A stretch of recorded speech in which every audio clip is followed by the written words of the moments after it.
several ants like step in to be like co-mothers for this baby. Yeah. And they not only watch out for the baby, but sometimes they'll lose it. So the baby is immediately surrounded by aunts and sisters and cousins and grandmothers. And so anytime you see a picture of a baby elephant, like in the ocean or baby or something like that, you know that's an elephant that's been kidnapped. And then it's been, What's the name of the person? it's called all mothering. In other words, they're all mothers. I have these great pictures, actually, great on my phone.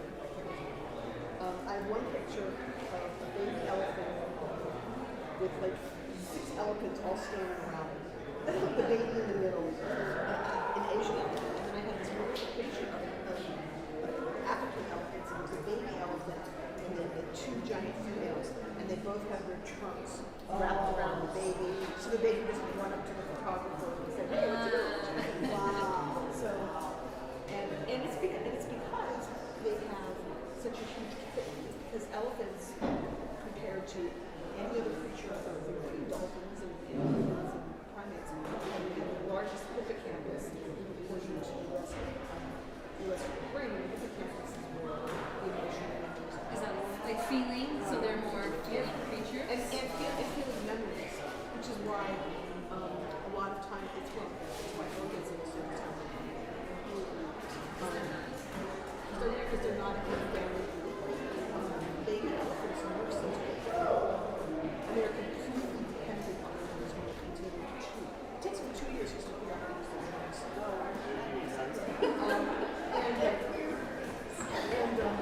And it's also why if, the matriarchs of the family hold like the memory of generations, and they're the ones that are going to be slaughtered by the test plants.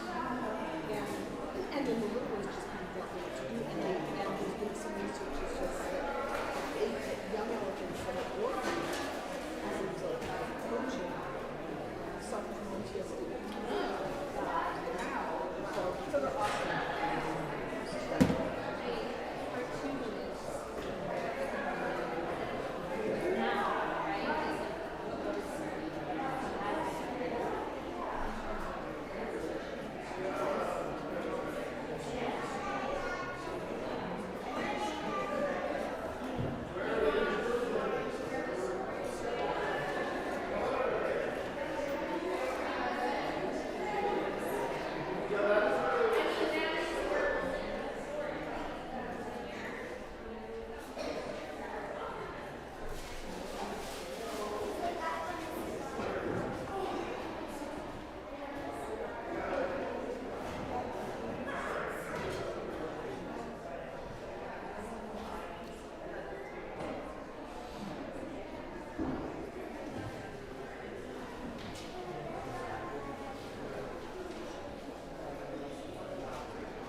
Good morning. Welcome to the First Unitarian Society of Madison. This is a community where curious seekers gather to explore spiritual, ethical, and social issues in an accepting and nurturing environment. Unitarian Universalism supports the freedom of conscience of each individual, as together we seek to be a force for good in the world. My name is Karen Rose Gredler, and on behalf of the entire congregation, I'd like to extend a special welcome to any visitors who are with us this morning. We are a welcoming congregation, so whoever you are and wherever you are on your life's journey, we celebrate your presence among us. As we gather in this place and time, let us remember we are all visitors in this life. Let us join our hearts and minds as we celebrate this life we share. And now, please silence cell phones or any other noisemakers and join me in a few moments of silence for contemplation, meditation, prayer, as we settle in and come fully into this time and place together.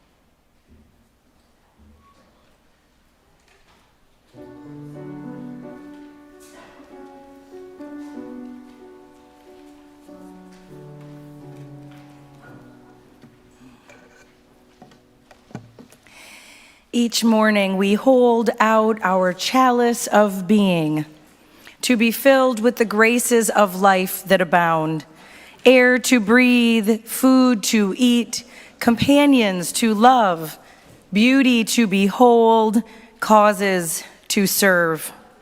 They come in ritual procession, these gifts of life. Whether we deserve them, we cannot know or say, for they are poured out for us. Our task is to hold steady the chalice of our being. We carry it with us as we go, either meandering aimlessly or with destination in our eye. We share its abundance if we have any sense, reminding others as we remind ourselves of the contents of this chalice we don't deserve. Water from living streams fills it if we hold it out faithfully. We give back, if we can, something of ourselves, some love, some beauty, some grace, some gift. We give back in gratitude, if we can, something like what is poured into our chalice of being for those who abide with us and for those who will follow. Each morning, we hold out the chalice of our being to receive, to carry, to give. And I invite you now to rise in all the ways we do and join together in the words of affirmation printed in your order of service as we light our chalice. Love is the aspiration, the spirit that moves and inspires this faith we share. Rightly understood, love can nurture our spirits and transform the world. May the flame of this chalice honor and embody the power and the blessing of the love we need, the love we give, the love we are challenged always to remember and to share. I invite you now to join in our in-gathering hymn, number 1031 in the teal hymnal. You'll notice down the bottom, there are words to replace. The first time we sing I, the second time you, third time we, and Drew will lead us through it. Good morning.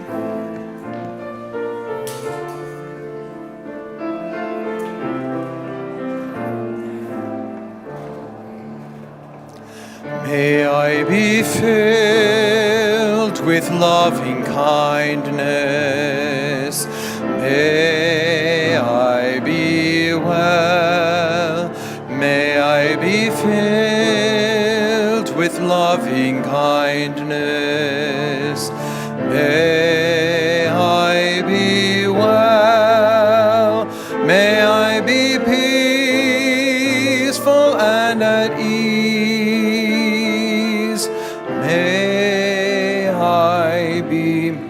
May you be filled. May you be filled with loving kindness. May you be well. May you be filled with loving kindness.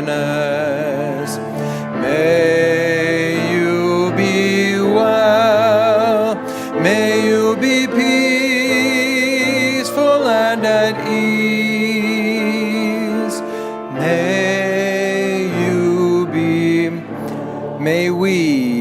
May we be filled with loving kindness. May we be well. May we be filled with loving kindness. May we be well. May we be peaceful and at ease. May we be whole. And we invite you now to take a moment to turn and greet those around you.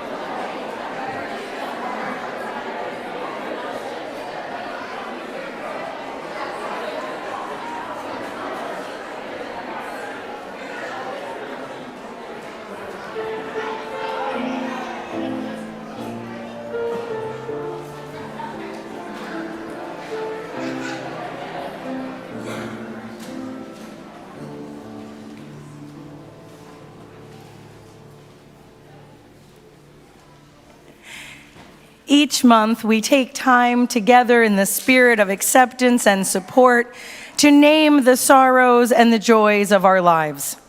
We pause to remember those whom we have lost, those from whom we are separated, those to whom we would extend a helping hand and a caring heart. We pause also to join in celebration for life and good living, for love and kind words, for the support of family and friends, for joy and gladness.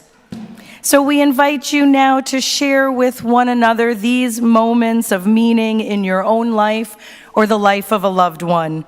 Please come to the front of the auditorium using the microphone provided by Anne, our lay minister. Lighting a candle, briefly share with us your message. You may also come forward to silently light a candle, and if for any reason you cannot come to the front, just raise your hand and we'll bring the microphone to you. I open our time of sharing for these moments of our lives.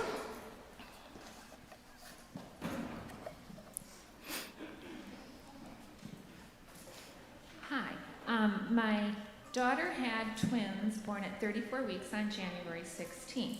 Charlotte came home on January 31st. Alexandra came home on February 1st. They're both weighing 7 pounds and doing really well. Yay.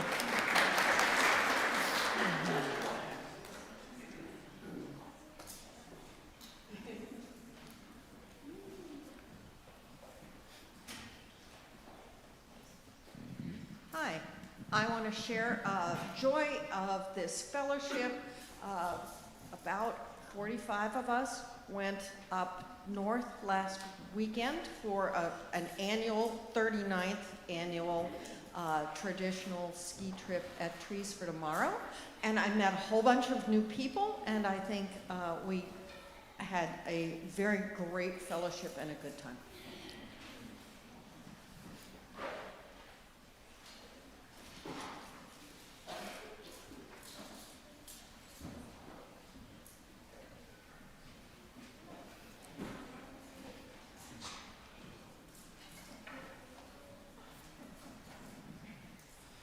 I finally got to start my new job last month, and after 2 years of active nursing practice, I feel like I'm finally starting my career, and I feel very fulfilled, and it makes me more in love with my husband and my daughter and this baby. And also after 22 weeks of vomiting, I'm not puking anymore, and I get the joy of being kicked in the cervix because I can finally feel him moving. So, you know, that's a joy and a sorrow.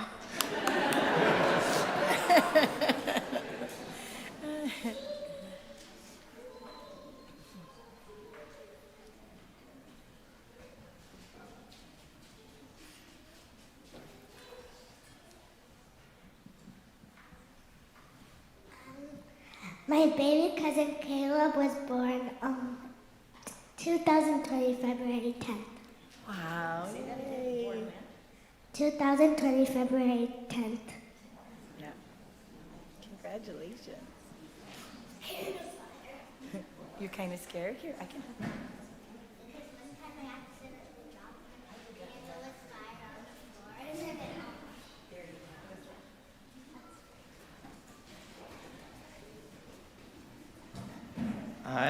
I just want to say that I am grateful for the patience and courageousness that my family has showed me in the last week or so.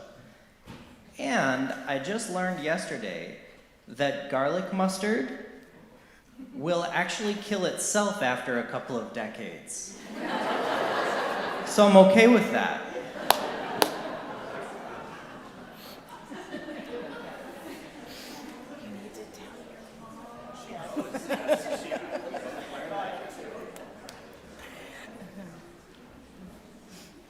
So I'd like to share our gratitude for a new coalition for getting out the vote.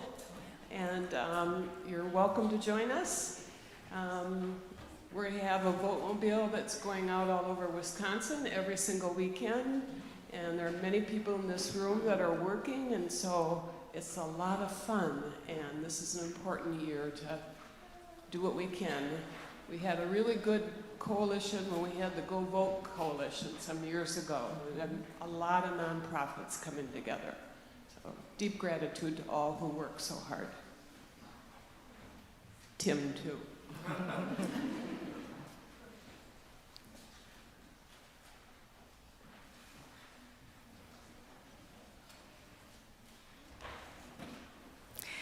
And Anne, if you will light one last candle for all those joys and all those sorrows that are living silently in our hearts. And I invite us to rise in all the ways we do. Our next hymn is number 1012. And while we're singing, our children and teachers may leave for classes.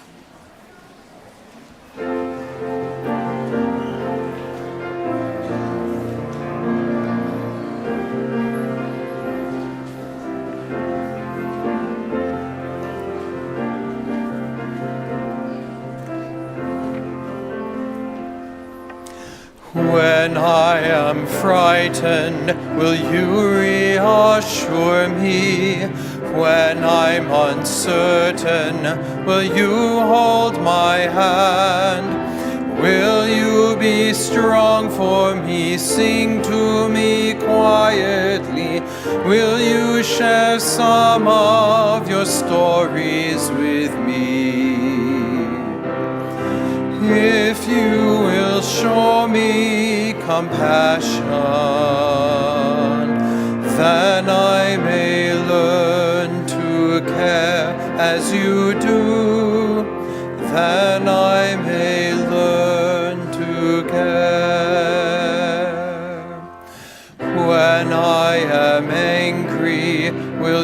still embrace me? When I am thoughtless, will you understand?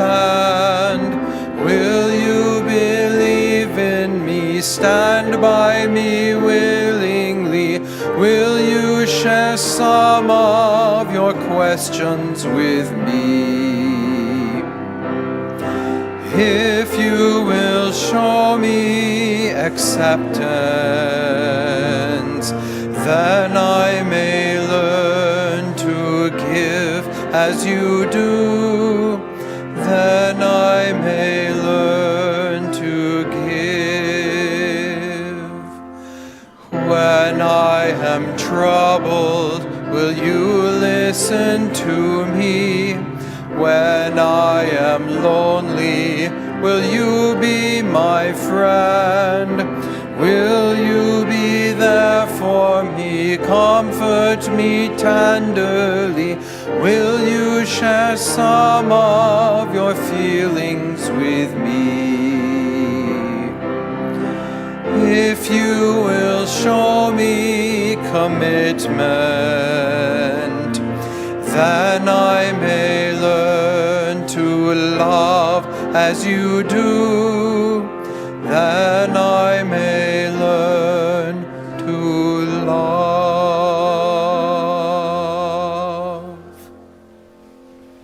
Please be seated.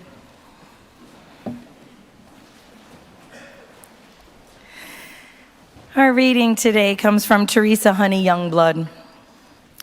I want to tell you something about the June garden. Not about the knee-high rainbow chard or the hot pink zinnias, though both are splendid. Look closer. Beneath heart-shaped leaves, hiding parallel to their own twining vines, are the humble treasures of early summer, the green beans. In the early 2000s, when I got serious about growing a significant amount of my family's food, I signed up for a plot at the Florida A&M University Community Garden in my then city of Tallahassee, Florida. The FAMU Community Garden is one of the oldest community gardens in the country and run by the historically Black university. I was one of only a few white gardeners. There were 2 Asian American women. The other gardeners were Black. On my first day, I pulled up in my beat-up little Volvo, toddler in tow, gazing out at the huge 40 by 40 expanse, spade in hand, but having no idea where to begin. Mr. Rose from 2 plots over saw me standing there. "Start with green beans," he called out. "They're forgiving, and they build up your soil." I would later find out that with care and attention over the years, he himself had built his soil up right out of one type, red clay, and into another, rich loam. The next week, he came over to my plot with his tiller. The week after that, he helped me hook up an irrigation system made entirely from recycled parts. "We help each other around here. That's how we do," he said. Everything that came up in his garden was a foot higher and a sight denser than the neighboring plots, and often I'd overhear other gardeners sitting on the tailgates of their trucks in the car paths, chatting with Mr. Rose about football. I would hear them sneak in a question here and there about how his vegetables grew so fine. He would rib them a little bit first, but then share advice and offers of assistance freely. Most of us give away much more than we eat, but that's about how it ought to be, he said. I was shy and awkward most of that year, never able to fully relax into Mr. Rose's warm hospitality. I watched, listened, and learned, but didn't really form friendships, unable to get past my worries about saying or doing the wrong thing, as often the only white person in an energetic, bustling, new to me, mostly Black space. That was my loss. When we moved the following summer, I took with me that regret, many lessons on food growing, and a very deep appreciation at having witnessed and experienced firsthand the welcoming of the stranger.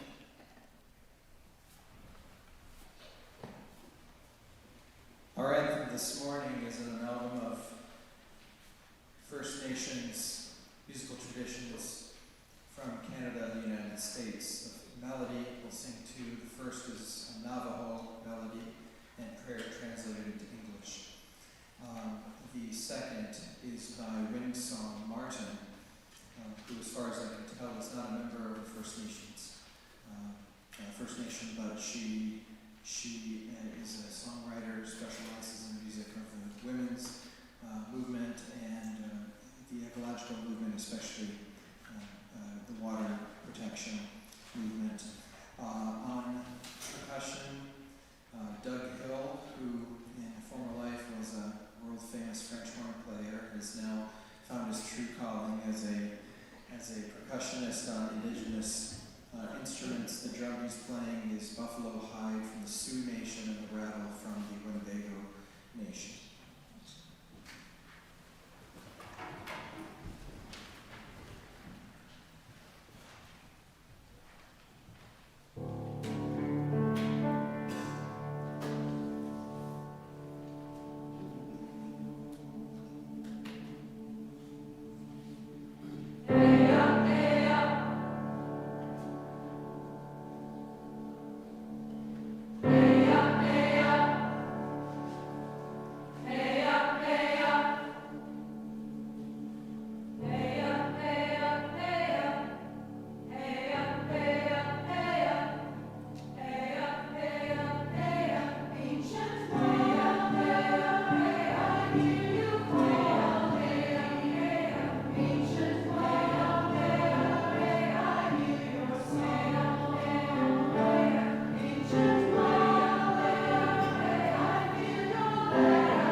Many thanks, Meeting House Chorus.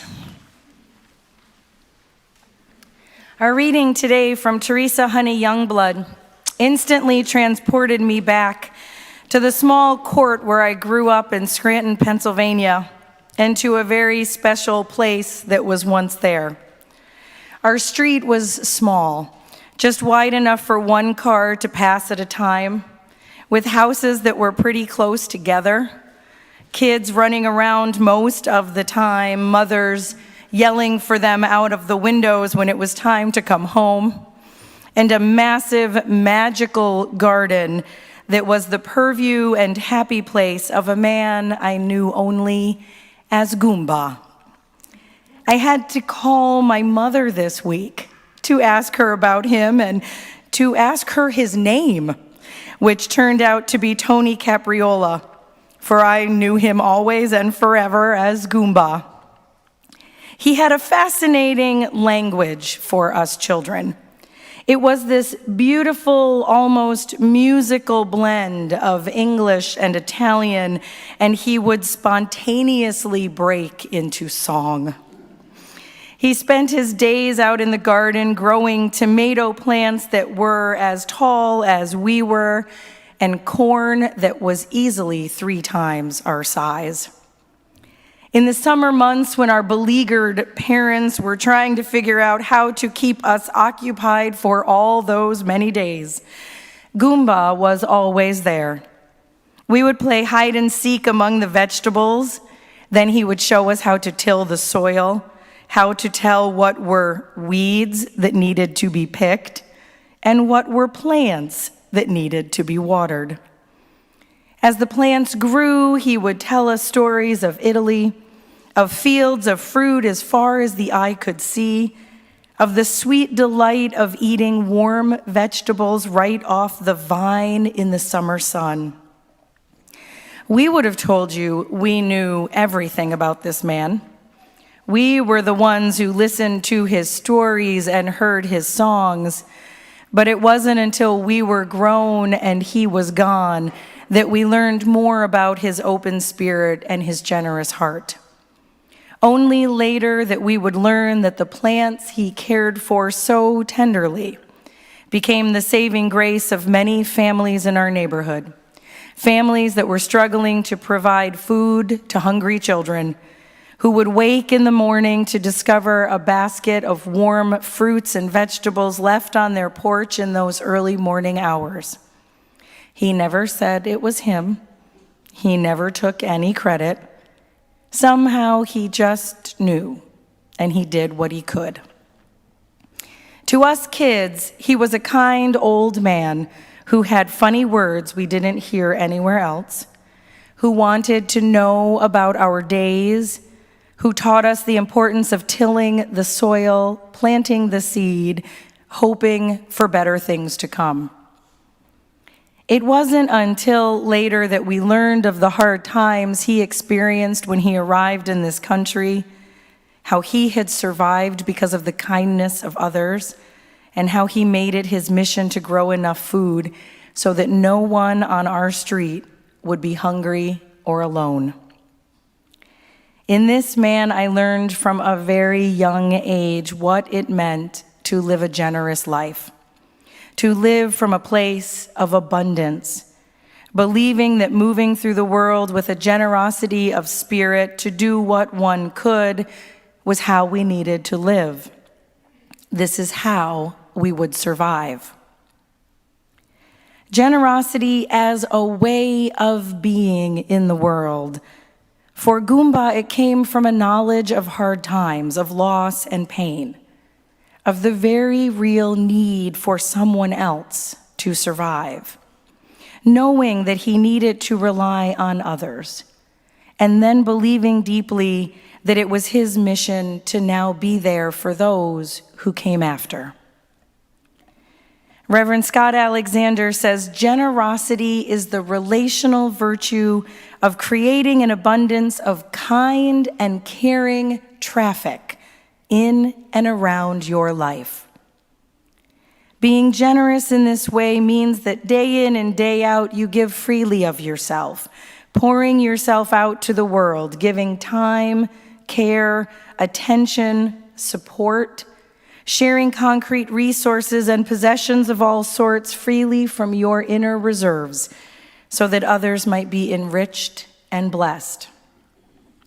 The 20th century British mathematician and philosopher Alfred North Whitehead once observed that the secret of happiness lies in knowing this: we live by the law of expenditure.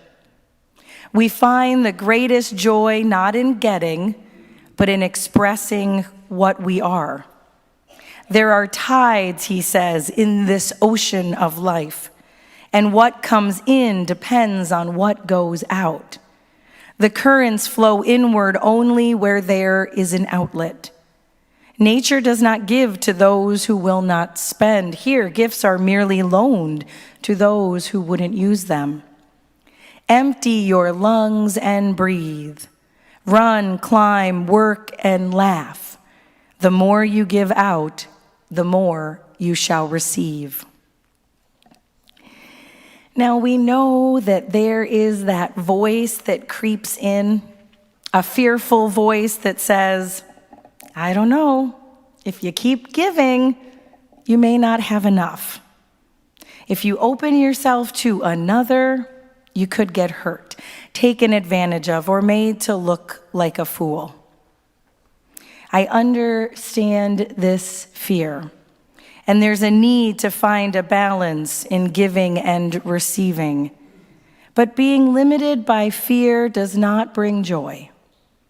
Fear will not bring security or peace. Fear brings worry and withdrawal, isolation, and a sense of not being connected to others and to life itself. Giving is an act of letting go, of moving forward, of moving in closer. This is why I believe that generosity takes practice, a practice that helps us recognize that voice of fear, that hears it when it says that we don't have enough time, enough love, enough safety. When we recognize that voice, we can hear it, we can pause, we can become curious. We can ask, how does it feel in our bodies? When we hear that voice, do we feel open, receptive? Do we feel constricted and tight? Generosity, it seems, may not come all that naturally to us. We have to practice. The Buddhist teacher Jack Kornfield says our fear creates a contracted and false sense of self. This false or small self grasps our limited body, feelings, and thoughts. It tries to hold on and protect them. We are afraid to open, to change, to live fully. A contracted identification with this body of fear becomes our habit. Out of this fear, greed and hatred and separation arise. Yet underneath it, if we can practice getting underneath it, we will find an openness and a wholeness that is our true nature. If living in this body of fear has become our habit, then we must practice generosity instead until it too becomes a habit. Imagine going through our days, looking for that true nature, trying to find it, that inherent goodness in everyone you meet. We all want to be seen for the people we are inside, the complex and inherently good people we are, yet we are quick to judge. We fail to give others the benefit of good intent. We see the world not from their eyes. We don't always recognize that they're human just as we are, with good days and bad, with sorrows and joys, with hopes and fears just as we have. Practicing living from a place of generosity can help us to remember this. Jeffrey Lockwood shares this tale. He says, once upon a time, a thief snuck into the room of a sleeping Buddhist monk. As the burglar rummaged about, the monk awoke. The startled thief ran into the snowy streets with the monk racing after him. "Please, stop," the monk called. And the man finally did, realizing that his pursuer was no threat. "You will need this," the monk gasped, handing the thief his own coat. "What do you mean?" the man asked. "I saw that you dashed from my room into the cold without so much as a winter wrap, and I realized I had both a woolen blanket and a coat." Now, Jeffrey says, having heard of this implausible tale of sainthood years ago, I forgot the details, but I remembered the essential bits. Ordinary people can't be morally compelled to make such extraordinary sacrifices, but for whatever reason, perhaps the sheer absurdity of the monk's unconditional altruism, this parable stuck with me. It rattled around in my skeptical mind until the day my wife played the role of the Buddhist monk. Nan and I headed into the mountains for a day of skiing with our children, who were 4 and 6 at the time. In the chaos of packing up that morning, we had forgotten our daughter's mittens. The wind was whipping and the mercury hovered in the teens, so no mittens meant no skiing. But for Nan, the solution was as obvious as it was simple. She always wore 2 pairs of socks. So she removed the outer layer and she pulled them over our daughter's hands. Problem solved, we headed down the trail. I found her approach clever, the sort of practical, motherly thinking that often eludes my analytical mind, but it was hardly heroic. However, the bitter cold and the woolen warmth evoked that parable of the monk's coat. Among the snow-hushed pines, I remembered how it ended. The man turned to the monk and said, "I don't understand." The monk answered, "It's simple. You have nothing to keep you warm." The man replied, "But you're a fool to give away your coat, leaving you with only a blanket. If I had 2 gloves on one hand and none on the other, would I be a fool to put one of them on my bare hand?" the monk asked. The man said nothing, took the coat, and hurried down the street. When we are not alienated, Jeffrey says, when love draws us into the suffering of others, when we see our happiness is entwined in their well-being, then generosity is neither foolish nor heroic. It is the simplest and the most obvious choice. Generosity is paradoxical. Those who give receive in return. By spending ourselves for others' well-being, we enhance our own lives. In letting go of some of what we have, whether that is time, attention, patience, or material goods, we better secure our own lives. By giving ourselves away, we move ourselves toward flourishing. There's a great book that's called The Paradox of Generosity, and it's written by Christian Smith and Hilary Davidson. And in that book, they have found people who are generous with their time, relationships, resources, are happier, healthier, and more resilient than their less generous counterparts. Relationally, generous people are clearly healthier than the ungenerous. Being a generous neighbor, friend, or coworker, personally valuing the importance of being a generous person are all significantly related with greater personal happiness, physical health, stronger sense of purpose in life, avoidance of depression, and a greater sense of personal growth. What would it look like in your life to greet the world each day with a spirit of abundance and generosity? with generosity as a spiritual practice, living with the belief firmly rooted within you that when you give and you give freely, that you will not be used up, you will not be left wanting, but in fact, you will naturally replenish your heart. It is, as Whitehead suggested, only by living a life of expenditure will we in the end know and have life's deepest riches.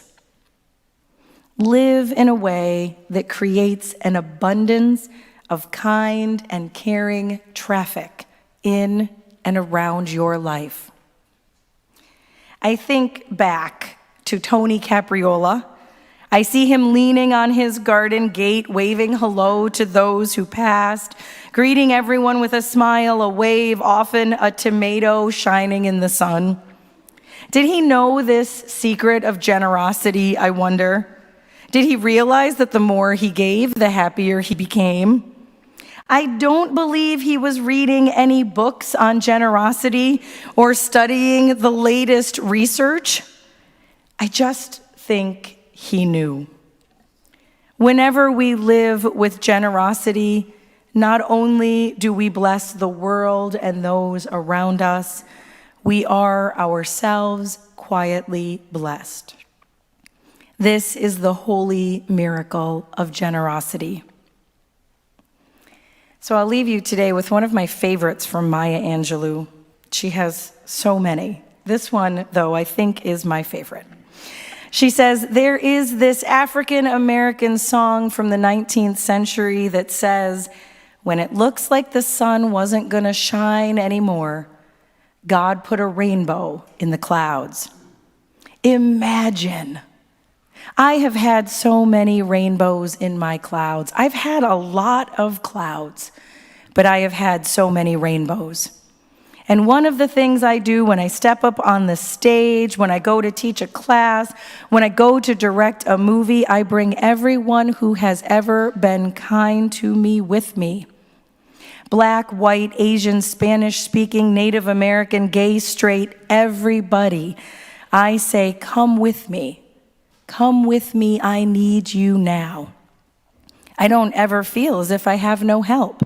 I've had rainbows in my clouds. And the thing to do, it seems to me, is to prepare yourself so that you can be a rainbow in somebody else's cloud.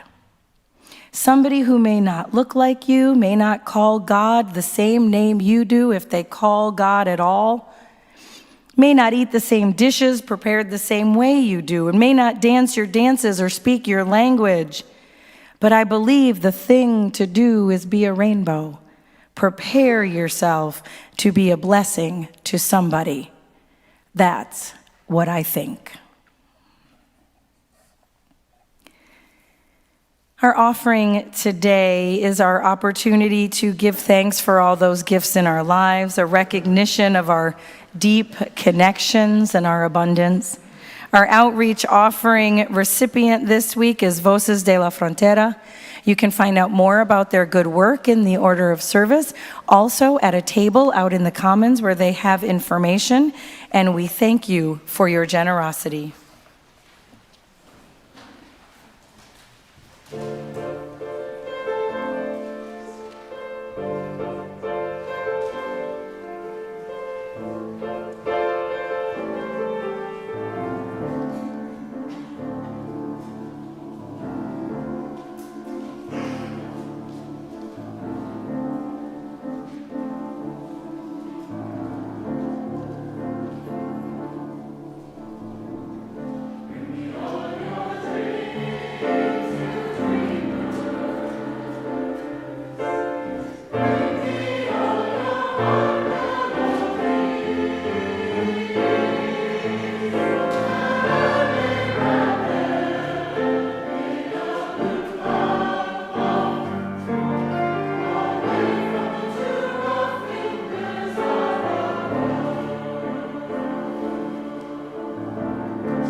As always, we thank you for all the ways you give to our beloved community.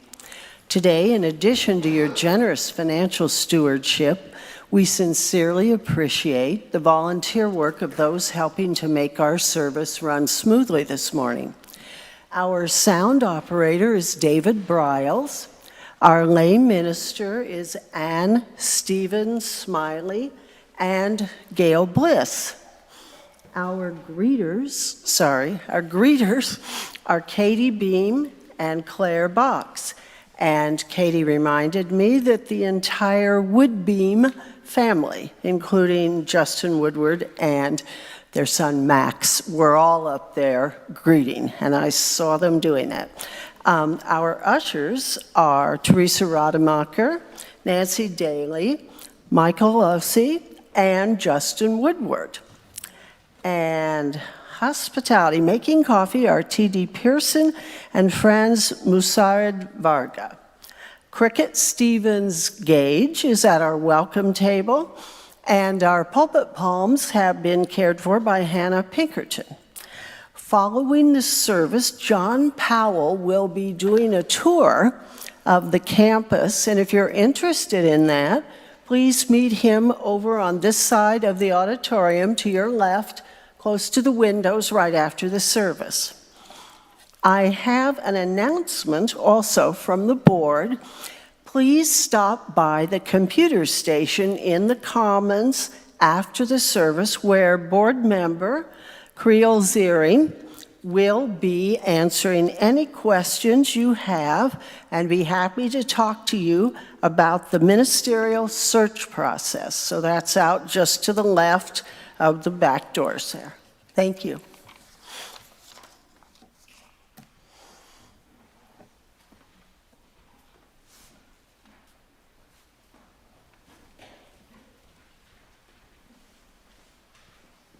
I hope I didn't err in not announcing the song. Not at all. Okay. You're perfect. You know it. Let us rise and sing together. Hymn number 301, Touch the Earth, Reach the Sky. We'll sing all 5 verses.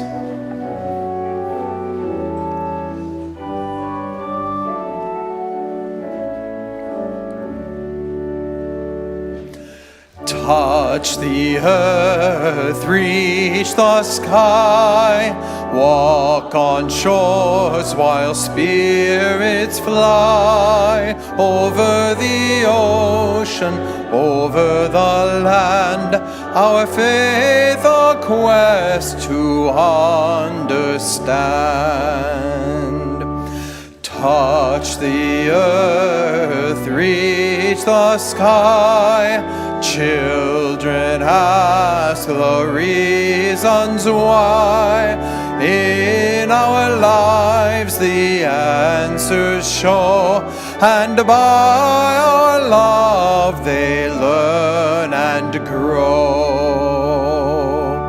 Touch the earth, reach the sky, all are poor and all shall die.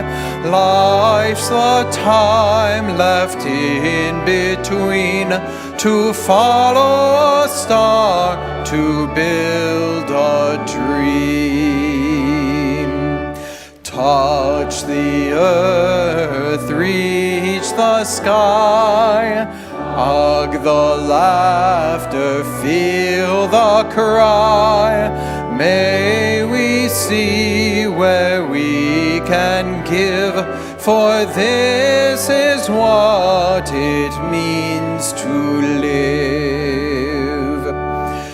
Touch the earth, reach the sky, soar with courage ever high, spirits joining as we fly, to touch the earth, to reach the sky. And so I say ours is a story of faith and hope and love. I say it is our need for one another that binds us together, that brings us laughing and limping into relationships and keeps us at it when we otherwise might despair at the fix we are in. I say it is the holy we need, the eternal beyond our comprehension, and one place we can find it is here in our life together. And I say that there is a value that we hold, connecting and upholding all of us, and its divine manifestation is love. We extinguish our chalice flame, holding its glow gently in our hearts. May it light your path as you leave this place. May it guide your way until we are together again. Blessed be, go in peace, and please be seated for the postlude.